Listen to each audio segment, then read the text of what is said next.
Good afternoon guys. Ngayon guys, nagluluto na tayo ng guys. Hindi ko na ipakita sa inyo kung yung prepare ko na mga ricado niya. Pero ito na. Naluto na siya. Malapit na. Ayan. Yung ating chicken pares. Ayan guys. So, pinapalambot na lang natin siya kasi mas masarap siya pag malambot siya guys, yung ayan,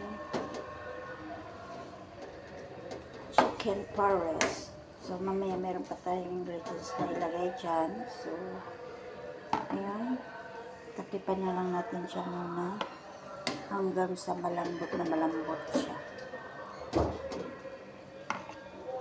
So titikman natin muna yung kanyang sabaw. Oh, pares na pares. Ayan.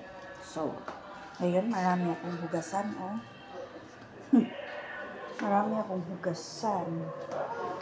So, habang pinatahan muna natin, upo muna tayo. Upo muna. Okay guys, thank you for watching.